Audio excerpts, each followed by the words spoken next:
pour commencer et pour introduire le sujet d'un point de vue un peu macro, la définition même ou l'absence de définition de la part de la Banque de France qui tend à dire que à la fois les crypto-monnaies, les crypto-actifs dans leur ensemble ne sont à la fois pas une valeur de refuge ni une monnaie.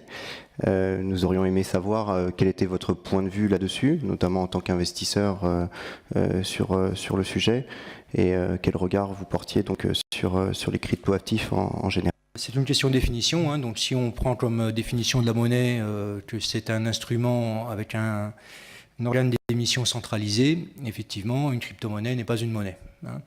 On peut s'entendre sur le fait qu'une crypto-monnaie est un actif, hein, ça, je pense que c'est la définition minimale. Donc on pourrait parler de crypto-actif plutôt de crypto-monnaie. On voit d'ailleurs qu'aux États-Unis, c'est plutôt le terme crypto-actif qui est en train de prendre le relais plutôt que le terme de crypto-monnaie.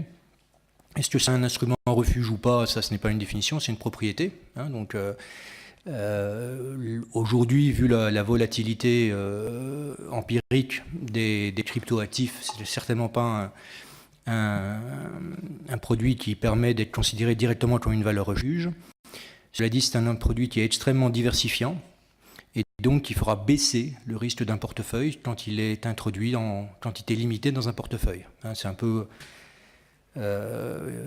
j'utilise souvent l'image du chlore, hein. Le chlore est un gaz de combat, vous savez, très dangereux. Mais si vous mettez une goutte de chlore dans un verre d'eau, ben vous avez de l'eau potable. C'est un peu la même chose pour une crypto-devise, une crypto-monnaie ou un crypto-actif. C'est extrêmement volatile en tant que tel, mais c'est tellement diversifiant que rajouter en faible quantité dans un portefeuille déjà bien diversifié, ça permet d'en augmenter encore la diversification et donc d'en diminuer le risque, hein. C'est d'ailleurs la principale thèse d'investissement qu'on défend, nous, c'est que c'est un actif extrêmement diversifiant, donc c'est un actif extrêmement intéressant pour un investisseur qui saurait gérer son risque. En quoi la nature du cryptoactif est diversifiante? Elle a un comportement peu corrélé avec les autres actifs financiers, hein. C'est deux actifs qui ont des comportements différents. Si vous avez, je vais vous donner un exemple simple, hein. Vous prenez une île sur laquelle il y a un fabricant de glace et un fabricant de parapluies, hein. On peut imaginer que plus il y a une pluviométrie élevée, plus le gérant, le fabricant de parapluies va vendre des parapluies, et inversement, quand il fait chaud, eh ben, vous allez vendre des glaces. En fait, si vous fabriquez un portefeuille qui contient à la fois des actions de l'usine de glace et des actions de l'usine de parapluies, vous avez beaucoup réduit votre risque par rapport à la possession d'un seul des deux actifs. D'accord ? Donc en fait, si vous prenez un portefeuille composé d'actions bien diversifiées et que vous rajoutez jusqu'à peu près 3% de Bitcoin, pour prendre un exemple de crypto-devise, dans ce portefeuille, vous allez avoir un risque qui est moins élevé que si vous n'aviez que les actions. C'est la propriété diversifiante qui permet de diminuer le risque.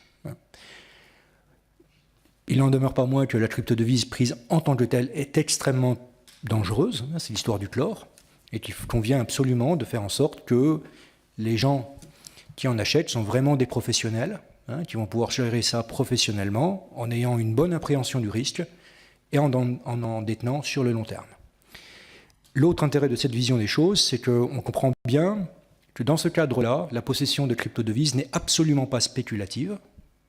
Hein, vous vous rappelez, le terme spéculation provient du latin speculare. Speculare en latin veut dire voir. Donc le spéculateur, c'est celui qui a une vision de l'avenir. Hein, donc il pense que ça va monter ou il pense que ça va baisser, typiquement. Quand on achète un actif avec comme seule vocation de l'actif d'accroître la diversification, ben c'est le contraire de la spéculation. Hein, donc la possession de Bitcoin par les clients de Tobam, typiquement, qui sont des très grands investisseurs sur le très long terme, hein, 56% de nos clients sont des entités publiques, est faite exactement pour diminuer le caractère spéculatif de leur portefeuille, parce qu'il réduit le risque.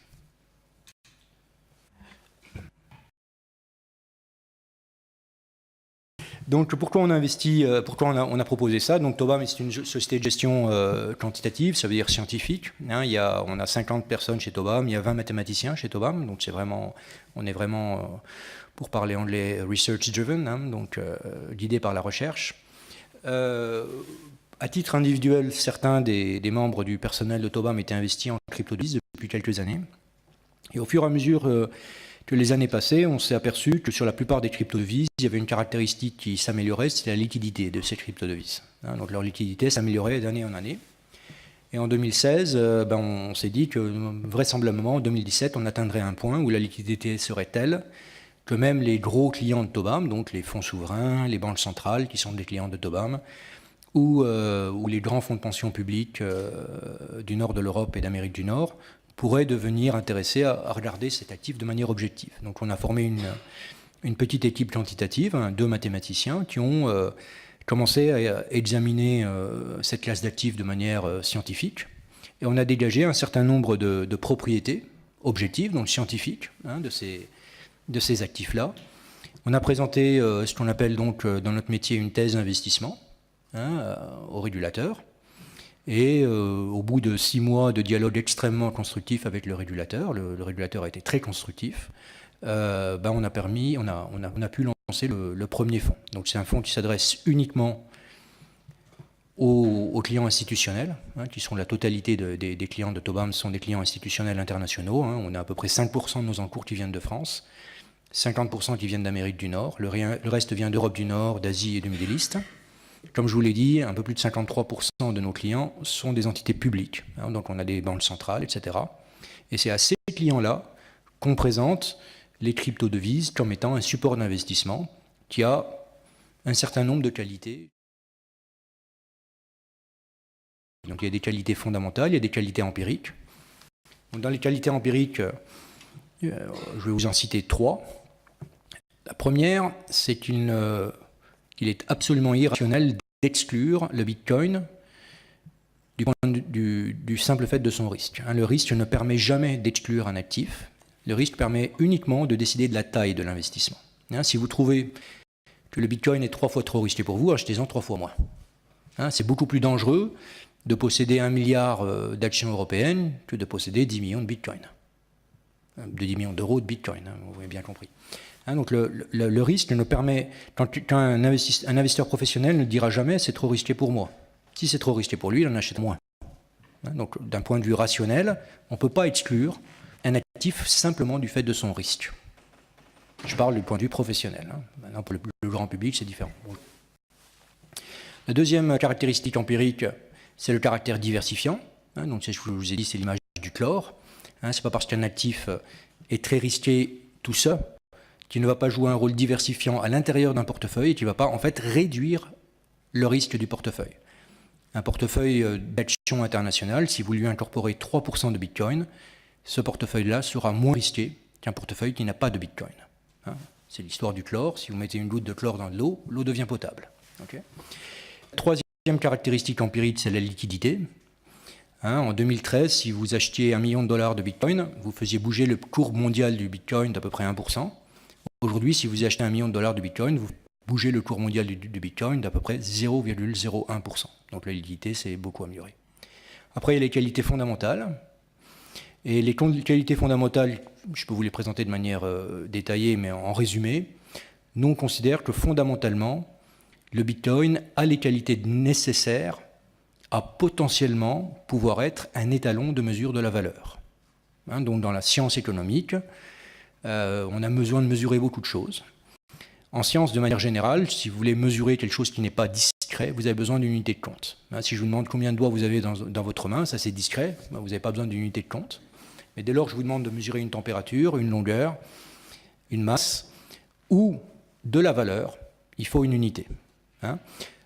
En science, pour que quelque chose puisse être candidat à être un étalon, il faut qu'il respecte un certain nombre de qualités. Et on pense, nous, que le Bitcoin respecte toutes ces qualités. Parmi ces qualités, il y a la difficulté à falsifier, évidemment. Il y a la difficulté à manipuler. Un étalon ne doit pas être manipulable. Le Bureau international des poids et mesures à Sèvres ne manipule pas la longueur du mètre. On est en train de parler de mesures, là. On n'est pas en train de parler d'encourager l'activité économique. À l'époque où le monde était dominé par l'industrie textile, on aurait pu tricher sur le mètre et dire on va modifier la longueur du mètre pour encourager l'économie et créer de la fausse inflation. C'est la même chose pour la monnaie en général. Quand on considère le rôle étalon de la monnaie n'a pas besoin d'être falsifiée, d'être manipulée. Hein. Quand l'or était un étalon, on ne manipulait pas l'or. D'accord ? Les autres sont le fait que... Alors faussement, le Bitcoin a la réputation d'être déflationniste. Hein, ça n'a pas de sens de dire ça. Pour parler de déflation ou d'inflation, il faut parler de l'unité dans laquelle on va mesurer l'inflation. Alors c'est vrai que le Bitcoin est déflationniste quand on mesure l'inflation en Bitcoin, mais enfin pour l'instant c'est pas tellement d'actualité. Mais par contre le Bitcoin est très inflationniste potentiellement quand on mesure l'inflation en fiat monnaie. Je vais vous donner un exemple. Moi-même j'ai acheté des Bitcoins il y a longtemps. Là je suis en train de faire des travaux dans ma maison de campagne. Peut-être que je ne pourrais pas les faire si je n'avais pas acheté des Bitcoins. Donc déjà le Bitcoin contribue aujourd'hui à de l'inflation.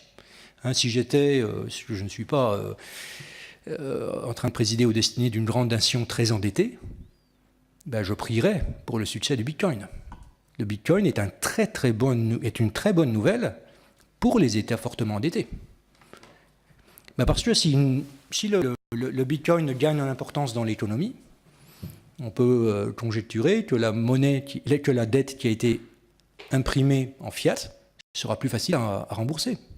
Il suffit de voir dans l'histoire économique tous les États qui ont eu des problèmes de dette ont essayé de fabriquer de l'inflation. Une manière simple de fabriquer de l'inflation, c'est de débaser sa monnaie. Si on veut débaser l'euro, ben, il suffit d'encourager l'usage du Bitcoin. Hein, si une partie croissante de l'économie fonctionne avec le Bitcoin, quelque part, ça va avoir un effet inflationniste sur l'euro et ça va aider l'État à rembourser la dette. Donc c'est une très bonne nouvelle pour les États endettés. C'est une mauvaise nouvelle pour ceux qui ont de la dette de ces États, bien évidemment, hein, parce que là, à ce moment-là, ils vont se rendre compte qu'ils avaient peut-être tort de prêter à un État qui collectera l'impôt basé sur une autre unité de compte. Hein. Mais ça, c'est vraiment quelque chose qu'on lit assez rarement, mais qui est absolument vrai. Le Bitcoin est inflationniste en devise fiat. Et ça, c'est une très bonne nouvelle pour les États fortement endettés. Les autres faux amis,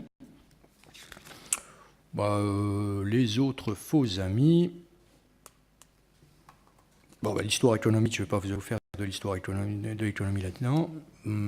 Irrévocabilité des transactions, difficulté à saisir, donc tout ça, ce sont des qualités objectives du Bitcoin qui pourraient en faire, de notre point de vue, un étalon de mesure de la valeur. Et l'économie, c'est quoi? L'économie, c'est un lieu où on produit, où on échange et on stocke des biens, des services, des risques, des innovations, des contrats. Hein. Et pour que ces trois étapes-là, la production, le stockage et l'échange aient lieu, il faut une unité de mesure objective, hein, donc scientifique, donc qui n'a pas besoin d'être manipulée, de la valeur. Pour être un étalon, dans l'histoire économique, il y a eu plein d'étalons dans l'histoire économique. Le premier étalon, ça a sans doute été la noix de coco. Hein. Ensuite, ça a été, quand on s'est rendu compte que c'était difficile à transporter, on a préféré mettre dans sa poche des coquillages plutôt que des noix de coco, puis c'est devenu des coquillages, hein, l'étalon. Puis après, on s'est rendu compte que c'était le coquillage n'était pas tout à fait inaltérable, ce que je vous ai dit devoir être pour un étalon. Donc on a pris des métaux précieux. Le premier métal précieux, c'était le cuivre, puis ça a été le fer, hein, puis après ça a été l'argent, puis l'or.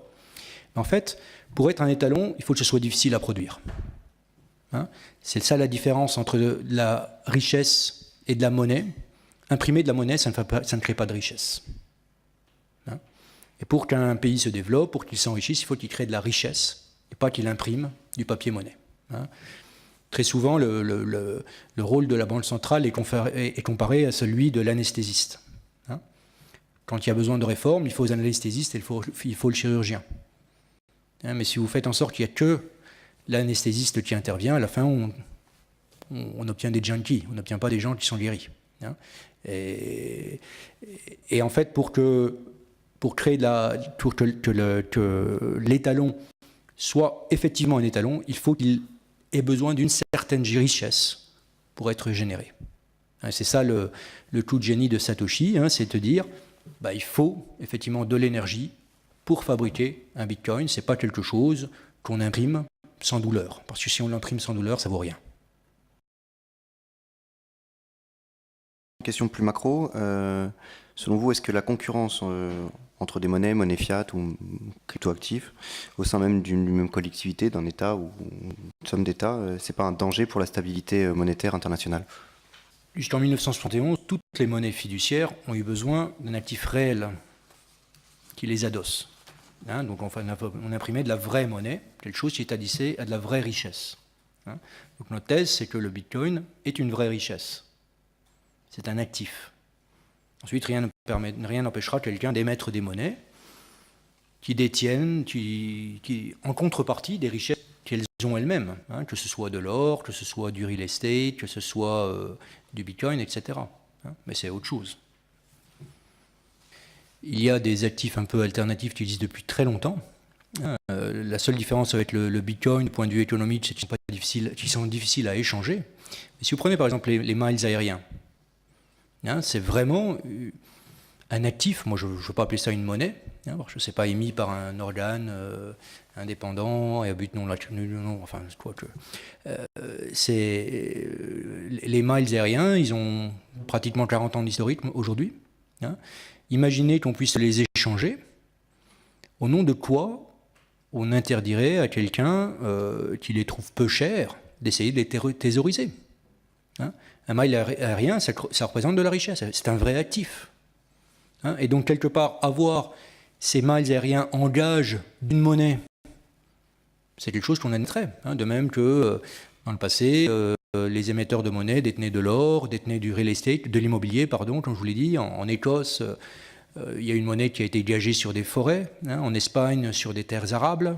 Hein, pendant la Révolution française, suite à la Révolution française, vous savez qu'il y a eu un gage sur l'immobilier. Hein. Donc ce qui compte pour une monnaie, c'est qu'elle soit gagée sur une vraie richesse. Sinon, c'est de la fausse monnaie. Hein. Et jusqu'en 1971, on émettait des monnaies qui étaient gagées sur de la richesse. Et rien n'empêcherait une banque centrale d'acheter des miles aériens, si ça avait une vraie valeur.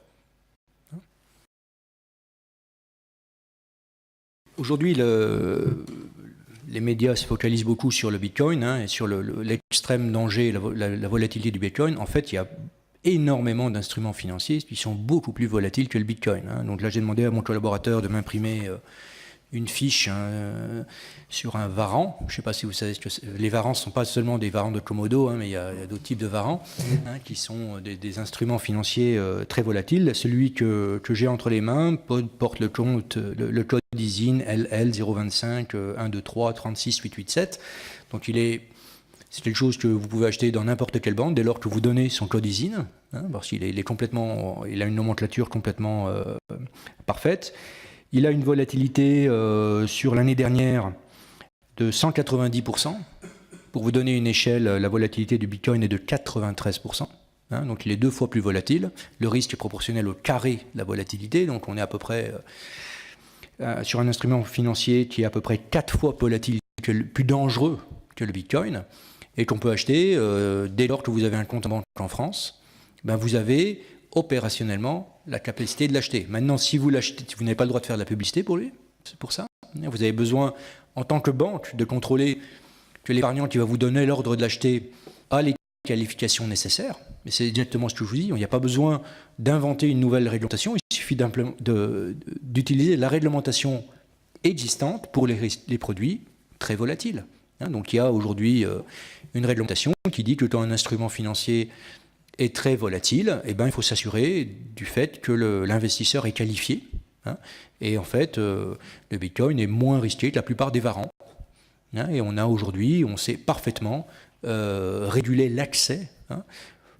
Le but, c'est en quelque sorte de protéger la veuve de Carpentras, hein, qui va être attirée éventuellement par une forte performance à la hausse du Bitcoin, et sans être forcément consciente du fait qu'il y a un risque équivalent à la baisse.